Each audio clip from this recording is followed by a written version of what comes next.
صباح الخير او مساء الخير. الساعة دلوقتي 8. بصراحة صحيح من قبلها من بدري بشوية، بس كنا بنجهز شوية حاجات بحيث ان احنا خلاص داخلين على السنة الجديدة. السنة اللي فاتت في اللي منا حقق اهداف وفي اللي محققش وفي اللي حقق له حاجات بسيطة، بس هل بقى نفضل نفكر في القديم؟ لا، احنا نبتدي السنة الجديدة بداية صح. وعشان كده انا عملت الفيديو ده عشان انا عايزكم معايا في تحدي الشتاء او تحدي السنة الجديدة ايا يكن مسماها، وانا مستنيكم ومستني الاسم بتاعكم في الكومنتس. طيب هنعمل ايه في تحدي الشتاء الى الان؟ تحدي الشتاء عبارة عن 90 يوم هنعمل فيه شوية حاجات هي دي اللي هتخلينا اخر السنة نكون حققنا اهداف من غير ما ناخد بالنا، وهي حاجات بسيطة جدا تلتزم بيها بس، وهتلاقي نفسك حرفيا اخر السنة محصل حاجات كتير جدا وفخور من نفسك. فيلا بينا اوريك هنعمل ايه في تحدي الشتاء، او لسه معرفش المسمى، بس المهم يلا بينا. بالمناسبة الست دي كلها من سفينكس، واي تيشيرت كومبريشن النهارده هلبسه فهو من سفينكس، والموقع بتاعه موجود تحت في الديسكربشن، ليكم كود خاص بليستر. يلا بينا. اول حاجه وهي انك تجري الصبح او تتمشى مشي خفيف او تجري جري خفيف ايا يكن، المهم ان انت عايز تعمل حركه اول ما تصحى. ليه؟ لسببين. السبب الاولاني انها تخسسك وتنشفك، السبب الثاني بصراحه وده اللي انا بعمله عشانه انها بتخلي مزاجي طول اليوم رايق، فقادر اخلص تاسكس كتير، لان انا ابتديت يومي بحاجه صعبه زي الجري في الجو البرد ده.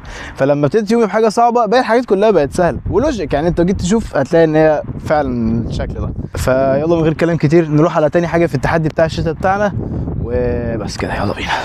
انا عارف ان ممكن تكون دي فتره امتحانات وفتره ضغط عليك، بس انا عايزك تفكر في حاجه كويس جدا. لما الضغط اللي عليك يخف او لما تخلص الامتحانات ما تفكرش غير في حاجه واحده بس، انك تستثمر في جسمك. الجيم هو اكبر استثمار انت ممكن تعمله، وبالذات في الوقت اللي احنا فيه دلوقتي في بدايه السنه، وهفهمك ليه دلوقتي. وليه الجيم؟ لانك هتكسب من الجيم حاجتين، والحاجتين اهم من بعض. اول حاجه انك هتكسب علاقات، ناس بتفكر نفس التفكير اللي انت بتفكر فيه، ناس فعلا عايزه تطور من نفسها، فلما تفرض نفسك في البيئه دي هتطور نفسك مش بس في الجيم، لا في حياتك كلها. تاني حاجة ان الجيم مش مجرد شكل بس، لا بيخليك واثق من نفسك. وحتى انت لو مش قادر دلوقتي تدي وقتك كله للجيم، فانت ممكن تتمرن على الاقل ساعة في اليوم. انك تتمرن 50 70% احسن بكتير من انك ما تتمرنش خالص، لان ال 70% واحدة واحدة هتلاقي وصلت 100%. وليه الشتاء هو احسن وقت تفكر فيه تبني الجسم بتاعك؟ لان دلوقتي انت لو اوفر ويت او رفيع فانت كده كده مستخبي تحت الهدوم، ولما يجي الصيف هتفاجئ الكل بالجسم اللي انت وصلت له، وهتقدر تلبس اللبس اللي انت كان نفسك فيه ويكون شكلك فيه مقسم وحلو. وكل ده لانك اشتغلت على نفسك في الشتاء بس، وعملت لك عرض كبير مش هيتكرر تاني. الشهر عليه شهر هديه، والثلاث شهور عليهم 3 شهور هديه، والست شهور عليهم 3 شهور هديه، وكل ده مع خصم 50% لو بعت لي كوتشنج 50 على التليجرام، عشان اساعدك في الشتاء انك تزيد في الوزن او تخس اكتر من 10 كيلو في اقل من شهرين بس. وطبعا العرض ده لحد اخر شهر واحد او لحد ما يكتمل العدد. كل اللي عليك ابعت لي كوتشنج 50 على التليجرام، اللينك موجود في الديسكربشن. ويلا بينا تعال نشوف تالت حاجه معانا موجوده في تحدي الشتاء.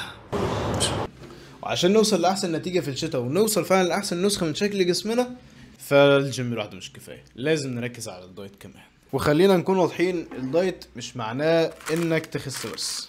الدايت هو ببساطه نظام غذائي بتمشي عليه وبيبقى على حسب احتياج جسمك، سواء كنت بتضخم او بتنشف. الموضوع بسيط جدا، الشطاره كلها في انك تظبط الدايت بتاعك على اساس يومك.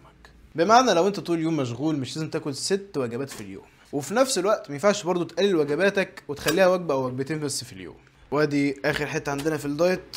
وبص يعني اللي انت تعمله دلوقتي انك تبص على جسمك، تشوف هل انت فعلا محتاج تزيد ولا محتاج تنشف، وعلى اساسه تبني الدايت بتاعك طول فتره التحدي. لان الموضوع كله في انك تبقى فاهم جسمك واحتياجه. طيب انت مش عارف السعرات المفروض تمشي عليها، فانا هسيب لك الفيديو ده، كل عليك تخش تشوفه وتنفذ اللي موجود قدامك، ومبروك عليك، احلى دايت تمشي عليه طول فتره التحدي. ولو محتاج ان انا اختصر عليك واعمل لك دايت لذيذ وسهل، فكل عليك انك تبعت لي. هنستنى البتاع ده يخلص، هناكل عشان انا مفرط على الاخر، وبعد كده نكمل. وزي ما بتدي وقت لجسمك ولنفسك، فانت لازم تدي وقت لروحك. واقرب اهتمام لروحك هو انك تهتم بالصلاه. وما اقصدش صلاه الفريضه، لا، انا الفريضه دي كده كده مفروضه عليك، ما فيهاش كلام ولا هدف ولا تحقيق ولا الكلام ده.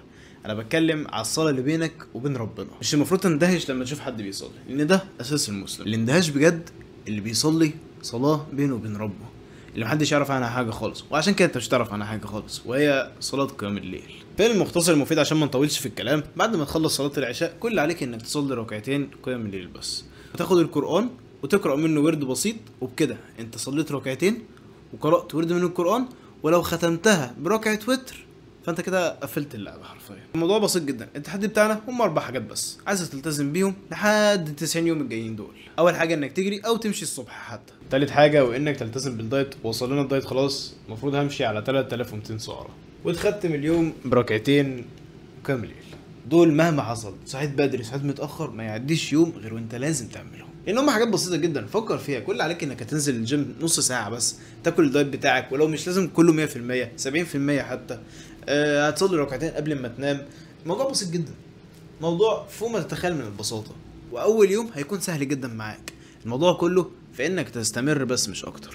في الاخر خليني اقول لك على حاجه، خليني بس اظبط الكاميرا كده، ايوه، واللايتس كده.